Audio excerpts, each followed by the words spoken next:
All right. Aloha. Welcome to Lucy's Paradise podcast. Today we have Leah, Instagram Leah Moves, massage therapist, yoga instructor, turned virtual wellness coach, right? Correct. Tell us a little bit about you. I've been working for myself for about 8 years. Um, I've been practicing yoga for I think 23 years Oh, now. wow. Yeah. It's a long And time. um, pretty much, everything that I do, I feel like I've been doing for pretty much my entire life. Um, I have been whitewater rafting since I was 2 years old. I've been skiing since I was 2 years old. I've been whitewater kayaking since I was 4. I've been trail running since I was 8. It's Oh, like wow. my my entire childhood, my entire adolescence led up to this like very active, outdoor loving lifestyle. And I think with that comes this need for wellness, for understanding how the body works. Yeah, so I kind of fell into the line of work of being a massage therapist because I wanted a job that I could travel with. Okay. And initially when I was like 17 and you have to decide what you're going to be for the rest of your life, um, I was like, I think I'm going to be a bartender and I'm going to live out of my car. That's funny. I'm going to go from ski town in the winter to rafting town in the summer. And my family was like, wow, that is a really great plan B, but maybe not plan A. Ooh. So I then Googled jobs you can travel with. And one of the things that came up was massage therapist on a cruise ship.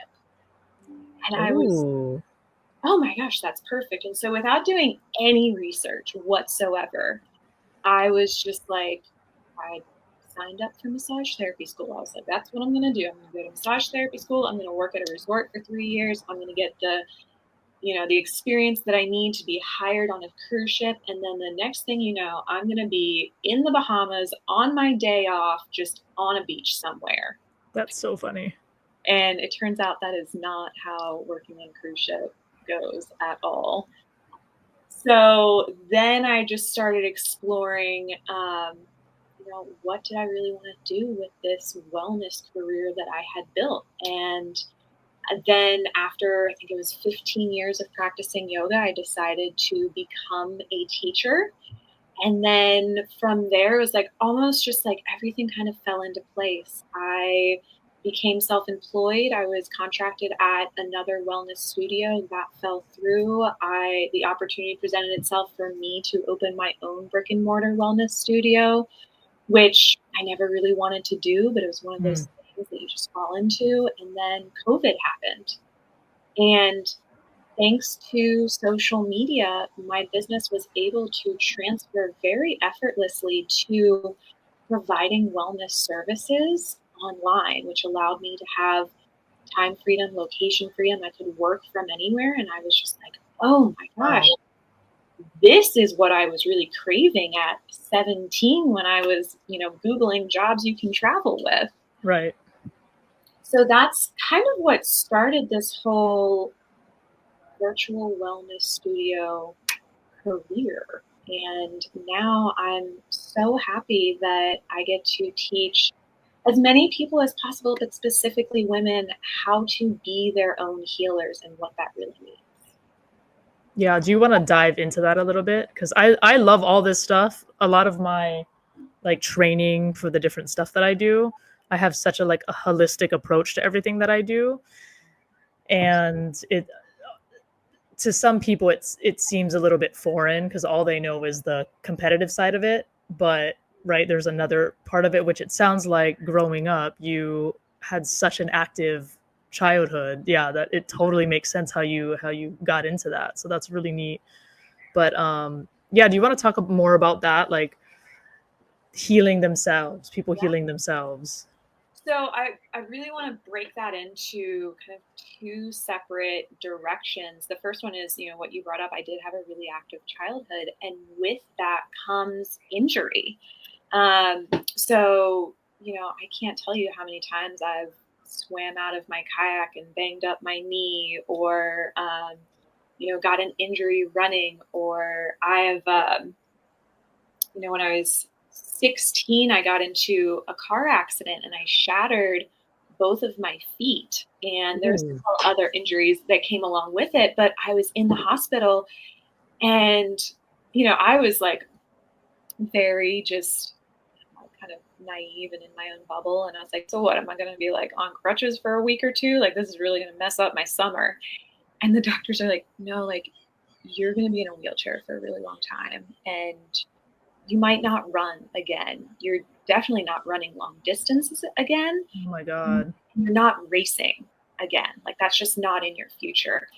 And I took that and I was just like, you don't know me. You don't know what I'm capable of. You don't know this lifestyle that I lead and what's in my heart. Like, you can't just say that and stop me from that. Mm-hmm. So I really had to, just as a young kid, figure out what my body's limitations were, what I was up against, and how I could work around that. So they thought I was going to be in a wheelchair for 6 months. And it was about 4 months later, and I attended my high school homecoming dance. I was not in a wheelchair. I was not on crutches. I danced the entire night. And I really think that it came from this background of yoga and being so internally strong, but then also just like this not accepting other people's limitations. Mm. So as a kid, after that accident, I started running again, and I learned very, very quickly that I couldn't run on pavement. It was just too hard of an impact. I could only run on trail. And I also figured out that my body really didn't enjoy running over 20 miles anymore. But I could take those limitations and I could work with them, and I could still go out on a 5 mile trail run. I could go out on a 10-mile trail run. I could, go out and listen to my body and feel my hip hurting or my knee hurting. And I could just step away from the ego, and instead of trying to push through the pain, which I feel like is such a belief in any sort of sport, uh, Right. I could really stop and be like, what does my body need right now? Do I need to walk for a little bit? Does that make me any less of a runner? It doesn't. Do I need to stretch for a little bit? Do I need to, maybe take a couple more rest days than I was anticipating this week? So being your own healer is something that I've practiced without knowing it for my entire life, just because Right. of how active I was and how many injuries I've had, and what I've had to do to maintain the lifestyle that I absolutely love and I have no interest in giving up. So that's one avenue. But where this teaching really, really came from was actually COVID.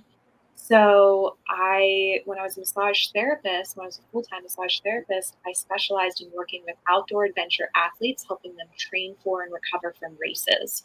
So I worked with a lot of whitewater kayakers, long distance runners, mountain bikers, and a little bit of climbers and skiers, but it was mainly those. And so everyone was really in tune with their bodies, and they would come to me every 4 weeks pretty consistently just to maintain their wellness. And they would say, oh, my training has, this injury has come up, or this pain pattern, or this discomfort. And we would work with that.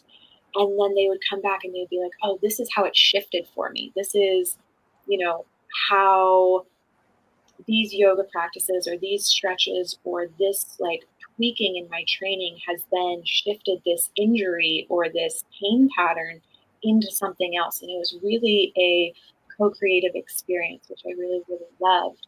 But then COVID happened, obviously. I could not be a massage therapist for a few months. And when every single one of my clients came back to me, because they're different athletes, they would all have different pain patterns. But when they came back to me, every single person had the same exact issue. And it was their body almost felt like a brick wall. It was just so tense all over, every bit of it. And it didn't matter how long I worked on them or how much effort I put into the massage or how quickly they returned to see me. I absolutely could not break through that wall. It felt like I was like chipping away with like a toothpick, you know? Mhm. And so I then realized I started to incorporate some of my yoga teaching into the massage. And I was guiding my clients through breath work, through meditation, through active or passive stretching on the massage table. And then I started to unlock this tension in a way that I never had before. And it's interesting because some of the clients that would come to me, they really didn't want to work hard. They just wanted to lay down on the table and feel good and have their problems resolved. And that's fine. There's space for that. Right. But those clients would get up off the table and they would feel nice, but whatever was deep inside was still existing and it was still causing them discomfort.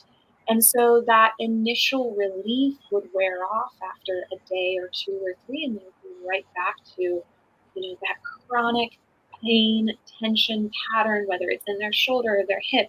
Everyone has one of those spots in their body that's always calling to them, right? Mhm. And so those clients really were still struggling with that. But the clients that were open to working with me and breathing with me and visualizing, stretching with me, those were the clients that actually completely released their tension on their own. I really wasn't doing anything. I was just Mhm. guiding their awareness to the area. Right. We were using their brain to tell their body, hey, you can actually release it. And then they were stepping off the table with zero pain, zero discomfort. And they would return to me after 4 weeks and they'd be like, I feel amazing.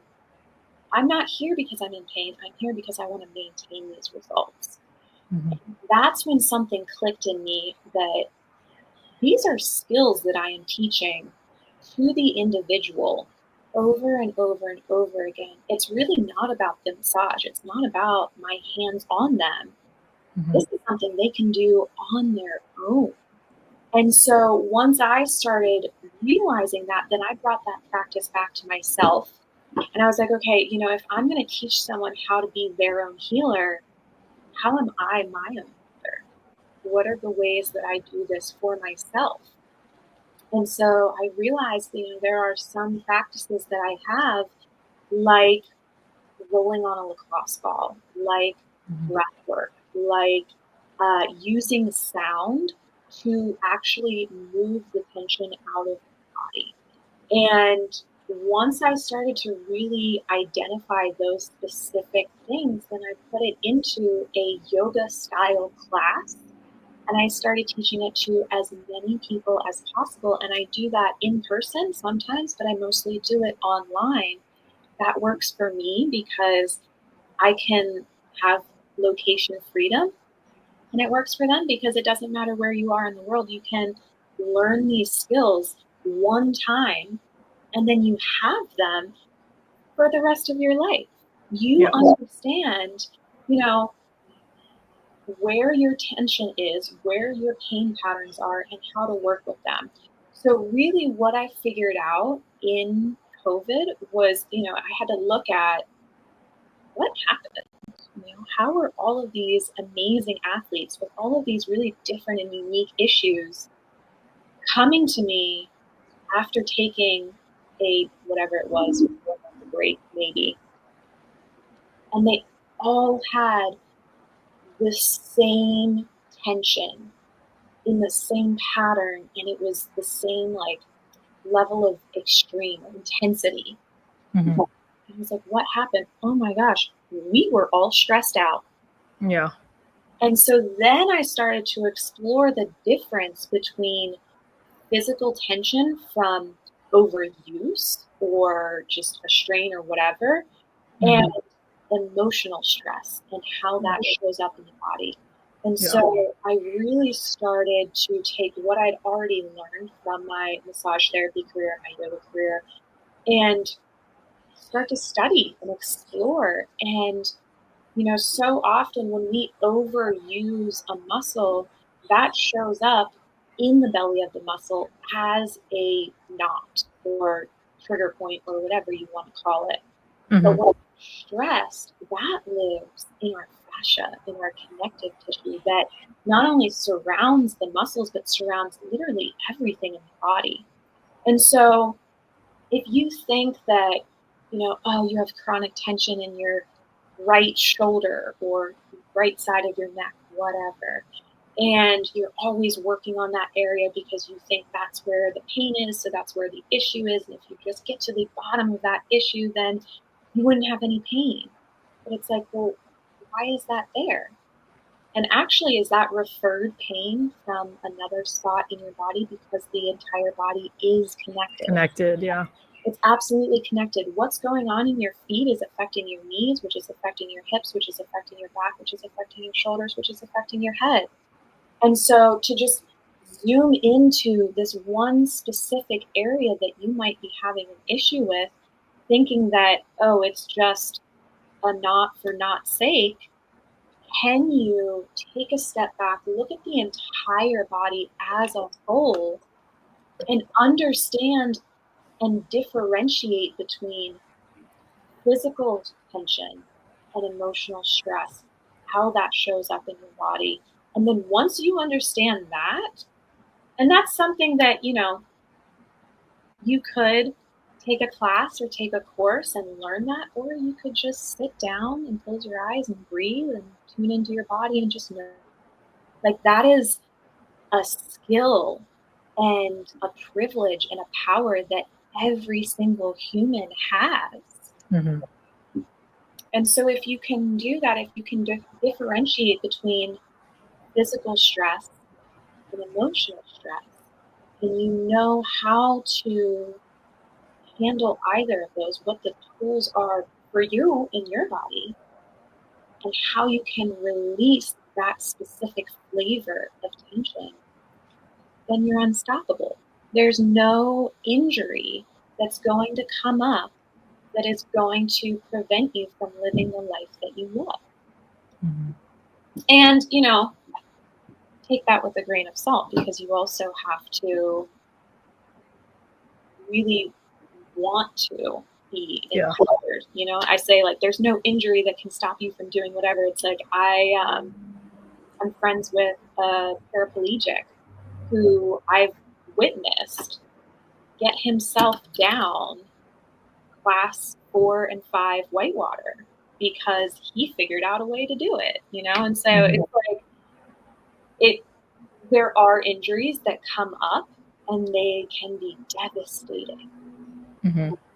but it's not a reason to let it stop you from living the life that you're absolutely obsessed with.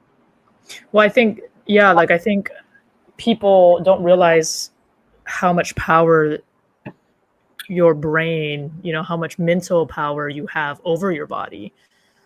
And I think the people that really kind of understand that a little bit more, at least in my experience, are people that put their body under extreme stress.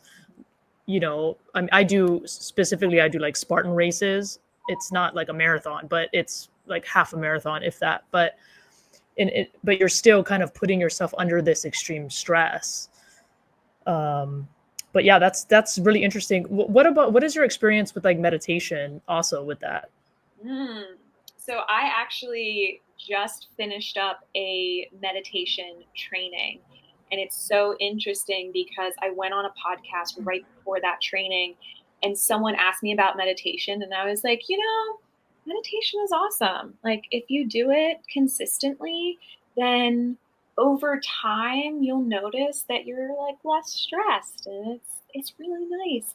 And then I went through this training and explored, oh my gosh, maybe 50 different meditation techniques that can actually change the chemistry of your brain in the moment. This isn't something that you have to do 5 minutes a day, every single day for 2 months before you experience these results.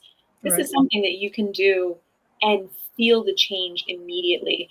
And so after that training, then the podcast came out and I listened to it and I was like, oh my gosh, I disagree with everything I've said. You like weren't, yeah, you had a different concept in your Yeah, mind then. yeah, Yeah, a absolutely. lot changed for me. I had a friend that told me that he had a pretty serious physical injuries out here in Hawaii. He's kind of a risk taker, so he does stuff that could potentially get him killed out here. There's a lot of different sports out here that you can do in Hawaii, and some of them can be, it's like as dangerous as you want it to be, right? He's definitely a adrenaline junkie, but he got seriously injured. Now he's fine. He does yoga all the time and stuff, but he said there was a point where he was literally like meditating to heal himself. Like that's how bad he just wanted to go out and be able to be as physically back to normal as much as possible. And for me, yoga is like just a game changer when it comes to everything physical. And I like the hot yoga. We talked about how we both like hot yoga. I like it because it like forces me to be in that meditative state with my breath because it's so hot. Yeah. So I'm like, I have to focus on breathing because obviously I have to put air in my body right now, right? And it's so humid and hot. But then that's like all I can focus on. There's almost not a thought that pops in my mind, which is so great, and that's why I love it. And you sweat like you ran 10 miles, and it's just the best workout ever. But yeah, I love yoga, and I need to do it more. But I do the infrared yoga. What what got you into that? Like, were your parents like kind of into that a little bit? Were they athletes as well? Yeah. So my both my parents are whitewater rafters, kayakers, skiers. I Nice. Okay, okay. essentially I was born in the hospital. They brought me home in a Volkswagen van. I think we spent like 3 or 4 days at home, and then we were off on our first camping trip. That is so And awesome. yeah, so That is so awesome. I was born in July. My first winter camping trip was that December. And if I Wow. was, born later, it probably would have been sooner. You know what I mean? So Right. I just always had this really active, really adventurous childhood. My family's rule was if it's above 32 degrees, you have to go rafting. If it's below 32 degrees, you have to go skiing. Like there's no option for I love just that. sitting around watching the TV. Um, and so because of where I really spent my time, I spent a lot of time in rural mountain towns, and one in particular, Ohiopyle, Pennsylvania, which is the largest state park in Pennsylvania. The Yakagani River flows right through it. It's absolutely beautiful. If anyone has the opportunity to go, I highly Yeah, I recommend. see. This is all awesome to me because I'm born and raised here in Hawaii, and we have such different genre of things we can do. And then when I left and lived in the Bay Area, I was able to like snowboard for the first time. So there's still different sports like that that I haven't even gotten to enjoy. Yeah. So there was a physical therapist in the area who was an amazing kayaker, climber, mountain biker. Like he was so active, and he really wanted his clients in the mountain area that's so rural that doesn't have a whole lot of wellness options. He wanted them to practice yoga. So he started a yoga class in our local community center. It was a 90-minute Ashtanga class by donation. And my mother loves yoga. So when that opportunity came up, she was like, awesome, I'm going. And I was 8 years Nice. old at the time. She didn't want to leave me home alone. And so she brought me to the class. And she had a conversation with the teacher when we walked in. She was like, do you mind? I've brought my kid. She has a book. She can sit in the corner. She'll be quiet and respectful. Like, do you mind if she hangs out while I practice yoga? And the teacher was so welcoming.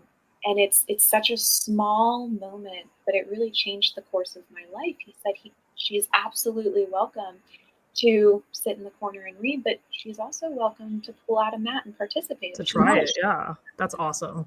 And so my mom came up to me and she was like, all right, if you want to practice, if you want to join this group, this community, you're more than welcome to. But here's the thing.